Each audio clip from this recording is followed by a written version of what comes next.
ADC Sirsa लक्षित जी, civil प्रशासन के अन्य अधिकारी, गांव खारिया के सरपंच, गांव के अन्य व्यक्ति, मैं आप सबका यहाँ पे पहुँचने पे हार्दिक अभिनंदन करता हूँ और बहुत बहुत स्वागत करता हूँ।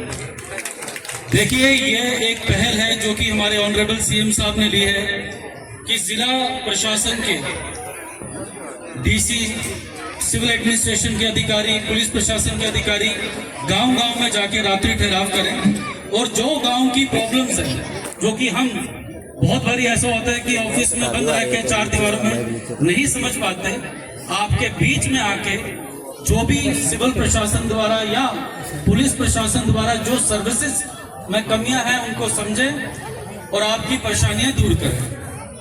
मैं 3-4 मुद्दों पे बात करना चाहूंगा। नशे की बात तो हमेशा ही करते हैं, मेरा ये चौथा चक्कर है इस गांव में। मैं आप सबका इस तरफ ध्यान आकर्षित करना चाहूंगा 3-4 मुद्दों पे, और मैं चाहता हूं आप पूरा ध्यान मेरी बात पे दें। पहला मुद्दा कबूतरबाजी, इमिग्रेशन फ्रॉड। आपने हाल ही में देखा कि यूएस में से प्लेन द्वारा कुछ लोग डिपोर्ट किए गए, जिसमें पंजाब के थे, हरियाणा के थे। अब ऐसी होड़ लगी हुई है कि यहाँ के बच्चों को कि भाई बाहर जाना है, कनाडा जाना है, जर्मनी जाना है, दुबई के रास्ते से भेजते हैं, आर्मेनिया के रास्ते से भेजते हैं। और जब वो एजेंट को पकड़ते हैं, यहाँ चाहे वो मोहाली बैठा हो, पंचकुला बैठा हो या पंजाब में कहीं भी बैठा हो, तब कहते हैं बेशक वर्क परमिट चाहिए तो टूरिस्ट वीजा पे भेज दे, बस भेज दे। बेचारा माँ बाप अपनी जितनी एफडी, किसी से ब्याज में पैसे, अपनी जो जमीन है वो बेचते हैं। तो अगर 2 नंबर में जाओगे तो वापस आना ही पड़ेगा। मेरी सबसे विनती है, हमारे हरियाणा में युवक इतने बड़े बड़े खिलाड़ी बन रहे हैं, चाहे कॉमनवेल्थ गेम हो, एशियन गेम हो, ओलंपिक हो, हम आ गए। तो ये डंकी वाला सिस्टम बंद करें, पढ़ाई करें, जाना है फिर वहां जाके हमारे देश का नाम रोशन करें। और इतना भाई भाई से पैसे लेके फ्रॉड कर रहा है। तो मेरी सबसे विनती है, आप सब जागरूक रहोगे, किसी के झांसे में नहीं फंसोगे। हम सारी एजेंट्स जो ये फ्रॉड है उनकी सूची अगले 1 हफ्ते में अखबारों में निकालेंगे। आप सभी सचेत रहें और अपने परिवार, भाईजनों जिनको है सबको सूचित करें। पैसा निकालना कोई आसान काम नहीं होता। फिर मुकदमा दर्ज करते हैं, फिर अरेस्ट करते हैं, आप कहते हैं रिकवरी नहीं हुई, हमें रिमांड नहीं मिलता, रिकवरी क्या करें। नए कानून में प्रॉपर्टी अटैचमेंट का प्रावधान आ गया। हमने पिछले 1.5 महीने में 46 लाख रिकवरी की और 22 लोग पकड़े, जबकि फ्रॉड 1.5 करोड़ था। तो मेरा कहने का मतलब, मेरे सबसे गांव वासियों से विनती है, ये इस कबूतरबाजी, डंकी रूट, वर्क परमिट से बचना। दूसरी चीज साइबर फ्रॉड। पढ़े लिखे लोग इसका शिकार बन रहे हैं। आप जब कॉल करते हो किसी को तो डायल टोन आती है कि किसी भी नंबर पे, किसी भी लिंक पे क्लिक नहीं करना, अपनी सूचना नहीं देनी। फिर हम वही कर रहे हैं बार बार। पढ़ा लिखा आदमी कर रहा है। आप सभी सुनिए, ये फ्रॉड पढ़ा लिखा, गरीब, अमीर सबको पकड़ता है। क्यों पकड़ता है? हमारे 2 कारणों से। पहला कारण क्या? लालच, जल्दी अमीर होना है। वो अगला कहता है भाई 10,000 रुपए दे दे, 50,000 दे देंगे। कौन देता भाई? पहले फ्रॉड स्कीम चली, कौन सी स्कीम? पिरामिड स्कीम चली, लोगों के पैसे, आपने वो सारा वाला सुना होगा। अब चल गया साइबर फ्रॉड। तो पहले लालच था, ये क्लिक कर दो, ये लिंक कर दो, 200 रुपया दे दो, 10 लाइक कर दो, तो साइबर फ्रॉड से पैसा जाने लग गया। एक सिरसा के गांव की एक लड़की ने एक किराना शॉप में बैठी थी, पिछले 3 साल में 70 लाख रुपया किसी को देगी। वो कहता पहले 10 लाख दे, 30 दूंगा, फिर कहते अब 20 दे, फिर 40 दूंगा, और 70 लाख फंसा के बैठे। पुलिस के लिए क्या चैलेंज है? हम पकड़ते हैं उन लोगों को, इनको जिनके अकाउंट यूज करते हैं। अभी बड़ा गुड़ा में कुछ बालकों ने क्या किया, कुछ बच्चों ने क्या किया, बाहर के लोग आए, कहते यार अपना अकाउंट दे दे। अपना आधार दे दे, अकाउंट खोलना, 5,000 रुपये ले ले। उसने 5,000 रुपये में अकाउंट खुलवा लिया, अपनी KYC डिटेल दे दी। अगले ने उसके अकाउंट में 10 लाख रुपए डाल के विदेश भेज दिया, उसको अब 4 जिलों की पुलिस उठा के लेगी। तो ये भी कच्चा लालच नहीं करना। कोई आए कहे आधार दे दो अकाउंट खोलना है, ना, बिल्कुल नहीं। पहला लालच, दूसरा डर। अब क्या कर रहे हैं वो, कहते हैं भाई आपके बच्चे को विदेश में पकड़ लिया, ड्रग्स में पकड़ा गया, वहां पकड़ा गया, पैसे दो फिर छोड़ेंगे। तो ये लालच और डर, ये साइबर फ्रॉड के 2 हथियार हैं और हमारी मनुष्य की सबसे बड़ी 2 कमजोरी। तो आप सभी नोट करोगे, कभी भी कुछ ऐसा होता है, आपने तुरंत 1930 पे कॉल करना।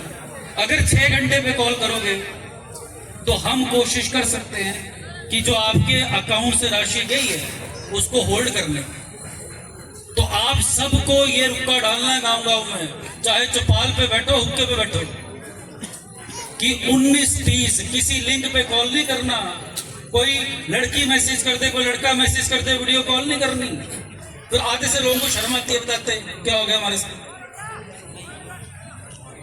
तीसरी बात, कंप्लेंट रिड्रेसल, जिसके लिए आज हम साथ बैठे हैं, कि शिकायतें लोगों के पास इतनी है, अधिकारी नहीं सुनते, SHO नहीं सुनता, IO नहीं सुनता, थानेदार नहीं सुनता, हवलदार नहीं सुनते। मैं आप सबको एक बात बताना चाहता हूं। अभी माननीय मुख्यमंत्री साहब जी ने, सर ने हमारी DC SP की मीटिंग ली थी और उसमें सबसे ज्यादा स्ट्रेस इस बात पर दिया था कि लोगों की शिकायतें, जेन्युइन शिकायतों पे तुरंत कार्रवाई। तो खारिया गांव या अन्य गांव के जो भी लोग इधर आए हैं, आप सबकी दरखास्त को SHO खुद डील करेगा। आपको ये नहीं बुलाता तो मेरे फोन करना है, आपसे व्यवहार ठीक नहीं करते मेरे बताना है, किसी तरह की डिमांड करते तो मेरे। विजिलेंस की नंबर है, हर थाने में लग जाएंगे, जिसको ठुकवाना ठुकवाना। पर दिक्कत क्या है, अब मैं पिछले 7-8 दिनों से जो कंप्लेनेंट, प्रवादी, असंतुष्ट, उनको बुलाने की कोशिश की और पता लगा कि 80 लोगों से मिला तो 50 तो 60 मुसीबतें ऐसी थी, परेशानी ऐसी थी, जो भाई सरपंच बैठे तो पुलिस की जरूरत ही नहीं थी। तो अपनी भी ये जो ईगो की लड़ाई है, एक ही खून के, एक ही परिवार के पानी पे लड़ रहे हैं, कूड़ा गिरा दिया उस पे लड़ रहे हैं। तो इन चीजों से आपने भी उठना है। अब लास्ट बात जो हमेशा बात करते हैं, नशा। देखिए, मैं कम से कम 250 गांव और 64 वार्ड है सिरसा जिले में, 255 गांव और 64 वार्ड दवाली डिस्ट्रिक्ट को छोड़ के, और मैं कम से कम 120-150 के करीब सरपंचों से मिल गया होगा। और मैं यही कहता हूं कि ये लड़ाई सिर्फ मेरी नहीं है, सिविल प्रशासन की नहीं है, ये आपकी अपनी लड़ाई है। और ये वो लड़ाई है जो हर विचारधारा, हर सरपंची, हर राजनीति, हर जात, हर धर्म से बड़ी है। आप सबने एक काम करना है, जो बेचारा ड्रग एडिक्ट है, जो लत में पड़ गया, उसका इलाज, उसको मनोबल कि भाई बाकी बीमारियों का इलाज है, कैंसर का है, पैरालिसिस का है, हर चीज का इलाज है, हर बंदा बीमारी से मरता नहीं है। तो ये जो बच्चे इस लत में पड़ गए हैं, ये विक्टिम है, इनका मनोबल बढ़ाना है और इनका इलाज करवाना है और इनको विश्वास दिलाना आप ठीक हो सकते और समाज में वापस लाना है। दूसरी चीज, ये जो केमिस्ट का नशा है, बहुत लोग कहते हैं मैं केमिस्ट के पीछे पड़ता हूँ, केमिस्ट के पीछे पड़ता हूँ। जनवरी के पहले 15 दिनों में हमने 3 लाख 3.5 लाख डिपेंडेंट पकड़ी। तो जब तक इस लड़ाई में हम साथ नहीं हैं, तब तक हमें लड़ाई जीत नहीं पाएंगे। मेरे जैसे आएंगे, बोलेंगे, चले जाएंगे। गांव आपका, बच्चे आपके, खून आपका, वंश आपका। हम प्रयास करते हैं, कुछ हमें भूल चूल होगी, कुछ हमें ब्लैक शिप होंगे, आपने हमें आके बताना। तो जिस भी व्यक्ति को कोई भी कंप्लेंट या कोई भी बात साझी करनी हो, हम यही हैं रात तक। आप अभी नहीं बोल सकते, एकांत में बोलना चाहते हैं तो आप प्लीज कृपया करके मुझसे मिलकर करके आश्वासन देंगे एसपी साहब को प्लीज। थैंक यू बहुत बहुत धन्यवाद सभी का। अब मैं निवेदन करूंगा एडीसी साहब से। एसपी साहब, सीटीएम साहब, हमारे बाकी जितने तहसीलदार हैं, बीडीओज हैं, डीडीपीओ हैं, मैं उनका खारिया गांव में इस इतने अच्छे इवेंट को ऑर्गेनाइज करने के लिए बहुत बहुत धन्यवाद करता हूं। सारे गांव वासियों को देखकर बेहद खुशी हो रही है और जितने भी हमारे विभागों द्वारा यहाँ अलग अलग तरह के स्टॉल लगाए गए हैं, चाहे वो पीओ आईसीडीएस द्वारा लगवाया गया है, बहुत अच्छी कलाकृतियां उन्होंने पेश करी हैं। आयुष का स्टॉल है जहां से आप दवाइयां, ऑलमोस्ट मुझे बताया गया कि 300 से ज्यादा व्यक्तियों ने आज यहाँ पे दवाइयां ली हैं, आयुष से आयुर्वेदिक दवाइयां। इसके अलावा हमारा जो पीपीपी है, परिवार पहचान पत्र, उन्होंने भी मुझे बताया कि काफी सारी समस्याओं का उन्होंने निवारण करा है। तो जैसे वर्दी सीएम सर का मन था कि इस तरह के इनिशिएटिव से जो प्रशासन है वो बिल्कुल आपके द्वार तक आ जाता है, तो ये सारी सर्विसेज को आप तक पहुंचता हुआ देखकर मैं उस सपने को साकार होता हुआ देख पा रहा हूँ।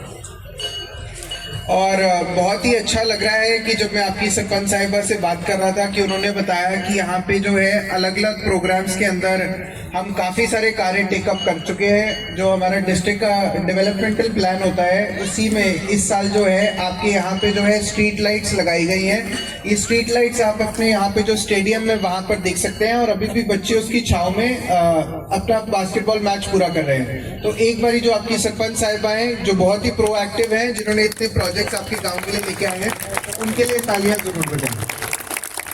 और सीओ जिला परिषद के ऑफिस से हमें ये भी इंफॉर्मेशन आई है कि यहाँ पे जो है एक सॉलिड ग्रे वाटर मैनेजमेंट का प्रोजेक्ट है 10 लाख रुपए का, वो भी सक्सेसफुली कंप्लीट हो गया है।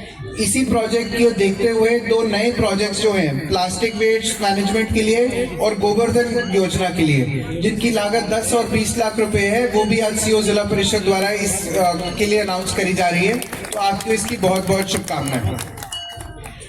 इसके अलावा जो है हम आपका जो स्कूल है यहाँ पे खारिया में जो स्कूल है उसको पीएम श्री स्कूल में कन्वर्ट कर लिया गया है। जिले में ऐसे बहुत ही कम स्कूल हैं जिनको पीएम श्री का दर्जा दिया गया है।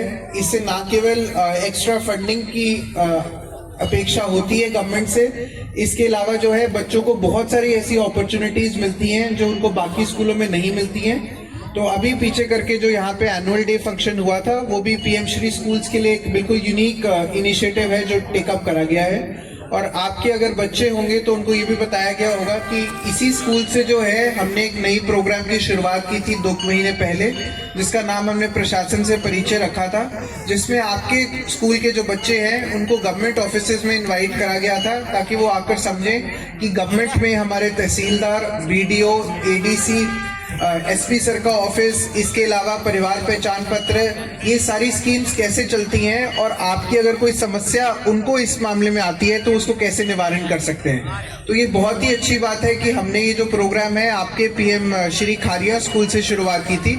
इसके लिए भी एक बारी जोरदार तालियां जरूर बजाएं। और इसी स्कूल के अंदर जो है आपके प्रिंसिपल साहब ने रिक्वेस्ट करी थी कि यहाँ पे वॉशरूम्स की कमी है, तो हमने उसको भी इस बार के डी प्लान में टेकअप कर लिया है और बहुत ही जल्दी आप वहाँ पे गर्ल्स के लिए वॉशरूम का निर्माण होते हुए भी देखेंगे। मैं जैसे एसपी साहब ने आपको दोहराया कि जो प्रॉब्लम्स आज के समय में हम फेस कर रहे हैं, चाहे वो फ्रॉड है, जो साइबर फ्रॉड है, चाहे वो बच्चों का जो है दूसरे तरीके से बाहर के देशों में जाना और अब उनको जो वापस भेजा जा रहा है, ये सारी समस्याएं बहुत ही गहरी हैं। और दूसरी बात, मैं एक बारी जो इन्होंने शिकायतकर्ता को लेकर करी, मैं इसमें बिल्कुल इनका सपोर्ट करूंगा कि बहुत सारी शिकायतें जो हैं वो ईगो बैटल की तरह हो जाती हैं। भाई और भाई का कोई छोटा सा डिस्प्यूट होता है तो वो लॉयर्स की मदद लेकर पुलिस के पास चले जाते हैं, तो दूसरी पार्टी को भी लॉयर की मदद लेकर दूसरी पार्टी की तरफ जाना पड़ता है। तो जैसे हमारे सरपंच है या ये जो पंचायत समिति है, इनका गठन इसी कारणों के लिए हुआ है कि जो आपकी दुविधाएं हैं वो लोकल लेवल पे ही ये रिजॉल्व कर ली जाएं, ताकि ना ही आपको इतनी परेशानी का सामना करना पड़े, ना ही दूसरी पार्टी को इतनी परेशानियों का सामना करना पड़े। और बहुत ही हर्ष का विषय है कि आपकी जो अभी जो हमारी वहाँ पे बास्केटबॉल टीम थी, वो भी जो खारिया की टीम है जिसमें इतने नेशनल और स्टेट लेवल प्लेयर्स हैं जो आपके गांव ने हरियाणा को दिए हैं, वो भी बास्केटबॉल टीम विजेता हो गई है और वो भी हमारे बीच में आएगी, जो उनको कैश प्राइज का अवार्ड भी दिया जाएगा। मैं आप सबसे यही अनुरोध करूंगा कि जितनी सेवाएं आज लगी हैं इनका भरपूर फायदा उठाएं। और जैसे एसपी साहब ने कहा कि हम आज सारा दिन यहीं पे हैं, पूरी रात्रि यहीं पे हैं, तो आप लोगों की और भी कोई समस्याएं हैं जो आप एकांत में आकर हमसे डिस्कस करना चाहते हैं, उसका पूरा अवसर आपके साथ है। एंड मेरी आप सबको बहुत बहुत शुभकामनाएं और सरपंच साहिबा को एक बार दोबारा धन्यवाद इतना भव्य प्रोग्राम आयोजित करने के लिए। धन्यवाद। थैंक यू सर, जोरदार क्लैपिंग के साथ एडीसी साहब का धन्यवाद करने की सभी मैं गुजारिश करूंगा सभी की।